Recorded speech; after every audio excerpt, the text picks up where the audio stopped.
Hi, welcome to lesson 5 in the series of 8051 microcontroller programming and interfacing. You can also visit us at www.jcvrolabs.org. You can also download the web content of the same lecture at this website.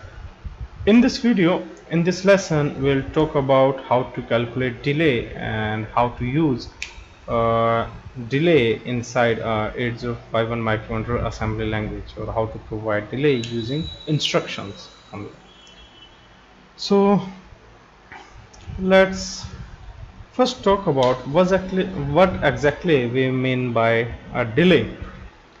So delay means, suppose we have these many instructions, 4 instructions are there. So we want, after this instruction has been executed, after that this particular instruction will execute. So we want computer should stop at here for some amount. That means, suppose we have connected a LED to the microcontroller, and this particular command is making this LED on, and let's assume this particular command is making it off. Then if this instruction run continuously, we will see, okay, this is on permanently or off permanently. So in order to visualize like this LED is blinking based on this instruction, we need it should remain on for some time and it should remain off for some time. So for that we need to provide delay. So delay means computer is busy in doing something else making or doing the exact work. So there are two ways for providing the delays in assembly language. One is through timers. In timers, timers keep on counting a number of clocks, and whenever it overflow, it starts an interrupt service routine. Then second way is through instruction, or in other sense loops. Through loops we can provide delay. Okay, so in this case controller is doing nothing, it's just doing some random work and it's busy in doing something. So there are advantages and disadvantages of both, and we will discuss it later. So in this lecture we'll talk about how to provide delay using these loops. So this is how in our first or second lecture we talked about each instruction takes some time. Each instruction takes time, and this particular time is taken by the instruction is known as the instruction time, or the clock known as the instruction clock. That means, and that particular time is decided by the machine cycles, how many machine cycles it consumes. So we have discussed in previous, the machine cycles are oscillator frequency divided by 12, right? So if we have oscillator frequency of 12 megahertz, then if we divide it by 12, so we have machine cycle of 1 megahertz, and that is equivalent to providing 1 microsecond. That means if there is an instruction and it consumes 2 machine cycles, that means it is taking 2 microseconds of time. Now based on that, in our last lecture we talked about various instruction, and we say like there is an instruction no which do no operation, and it consumes 1 machine cycle. That means in turn it consumes 1 microsecond of delay, one instruction. So now here comes the calculation part. Now if we need 1 millisecond of delay, the number of machine cycles will be number of machine cycles needed. Can you guess? This will be simply divide 1 millisecond by requirement 1 microsecond. So this will be 1 into 10 to the power 3. That means we will be needing 1, 2, 3 this many of machine cycles, and each knob operation takes this much of one machine cycle. That means we need this much of instructions. So this is not a good idea, like we write 1000 knobs operation in the memory, and it will take lots of memory and lots of space as well. So there's other options as well through loops. So loops means we have an instruction and it keeps jumping on here again and again. Okay, so if we say this particular loop is making a self loop, and it is jumping here over 1000 times, that means within this single instruction we can consume thousands machine cycles of the 8051 microcontroller.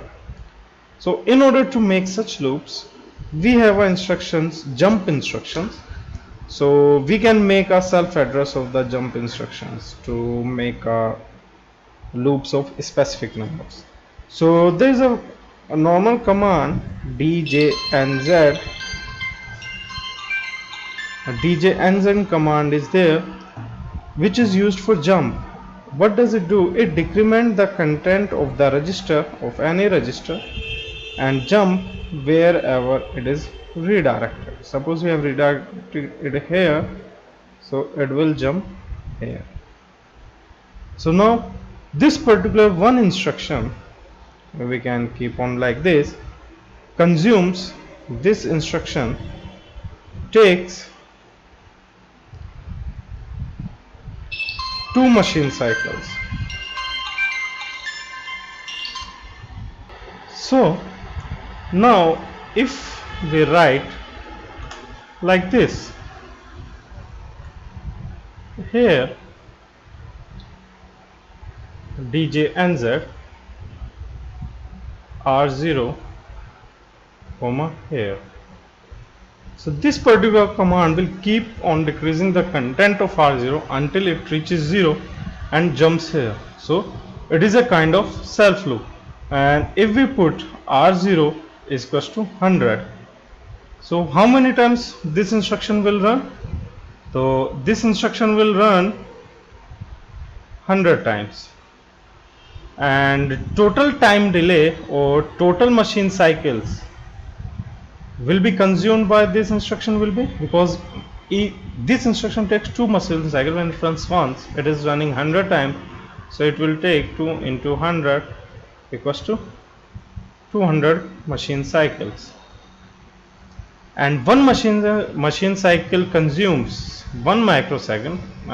Specified oscillator frequency is 12 megahertz, so the time consumed by this loop will be 200 into 1 microsecond. That means 200 microseconds.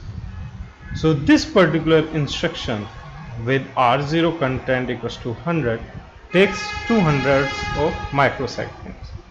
Now let's do some more calculation, and simple mathematics is there. The maximum delay which can be provided, the maximum delay by this. So maximum delay is will defined by the maximum content which can be stored into R0. So remember, R0 is a 8-bit register, so the maximum content in the R0 could be 255. That means this instruction can run 255 times for a single R0, or we can say it is 256, right? And when it is 256 because it goes to 0, so it will run 255 times, and then 255 multiply by 2, this many of machine cycles will be consumed by this, and single machine cycle takes 1 microsecond, so we can easily calculate how much microsecond it will take. So it will take 510 microseconds, or you can say 0.5 millisecond. So now if our requirement of the delay is to increase the size of delay, how we'll do that? So we will write multiple instructions, like one DJNZ and the another DJNZ instruction after that. So we will write like DJNZ R0 comma here,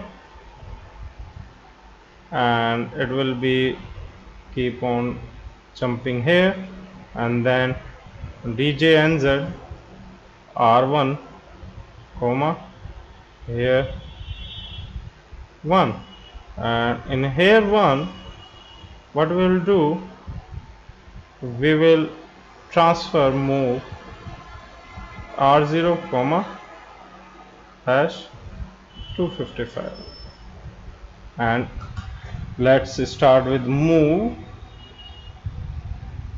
R1 comma hash 10. See, so what happens, this instruction will run 255 times, and then this instruction will run R1 is content 10, so this will go again here and it will reinitialize R0 with 255, and this instruction will run again 255 times. So this instruction will run 255 times multiplied by 10. So total time taken by this small program or delay small by this instruction will be 255 multiplied by 10 multiplied by 2, because there are 2 machine cycles. So we can again calculate this of 510, then 5100. It will come out 5100, and this many of machine cycles, this many of microsecond delay will be provided by this small instruction. So in other sense, it will give you 1 millisecond of delay. So this is how this happens. So we can also write it in another way, like, so our example could be like we want 1 second of delay, then calculate or write subroutine for that. So let's do first calculation. When we have given with such kind of problem, first thing we need to do is we need to calculate what should be the content of R0 and R1. So we know 1 machine cycle is equals to 1 microsecond. So for 1 second of duration, we will be needing 1 by 1 into 10 to the power minus 6 equals to 1 0 0 0 0 0 and 0. This many of machine cycles will be required to provide 1 second of delay. Now if we these were calculations were approximated because we have used 2 DJNZ instructions, but the in between DJNZ, one DJNZ instructions all running most of the time. So other delay due to other instructions can be neglected. So that is why this particular method is not very precise, but approximated one. So when we don't need any precise timings, in that cases we can use such kind of delay mechanism. So we need for 1 second duration, we need this many of machine cycles. So now we will find because we will be using DJNZ instruction, so required machine cycle will be half of that. So its half will be 5 lakh. This many machine cycle will be required for providing 1 second of delay. Now once we know the required machine cycle, because we will be using DJ and Z with R0, so for R0 content the maximum could be 255.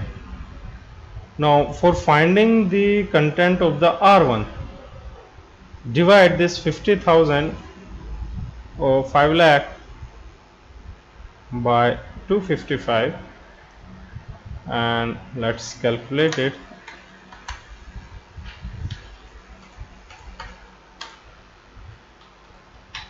It comes out to be 1960, and it is also greater than 255. That means the next register will be 255, and then we need another register, let's say R2. So again divided by 255. So in this case 1960 divided by 255, and it comes out to be 7.608. So we will be using 3 DJ and Z instruction with this content of R2, R1 and R0. Like R2 content will be 8, R1 content 255 and R0 will be 255. So now let's write a small assembly program in KEIL for demonstrating the same. So now let's open KEIL.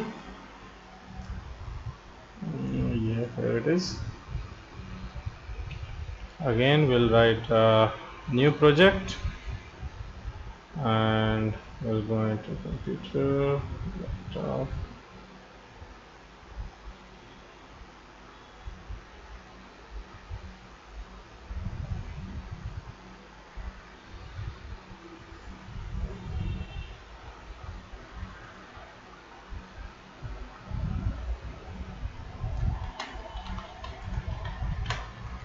Lesson 5 and then lesson 5 and then save and select HTML 89S52 89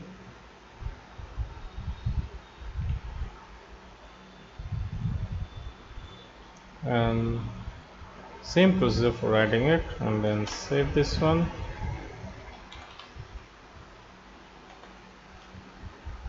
.asm, save, and now let's add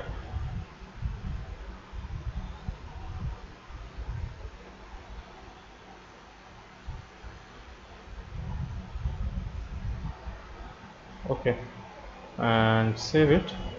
And now let's write the program org00h, and then what we'll be doing, we will be keeping in that case we will be changing the status of a pin again and again.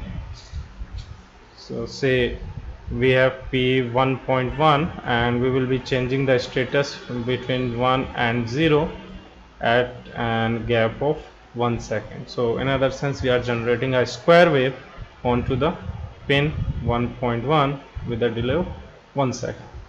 So now let's set bit P1.1. This set bit command is used whenever we want to make the content of any bit, that means in the case of this pin, to 1. So this command will change the status of pin 1 to 1, and then a call delay.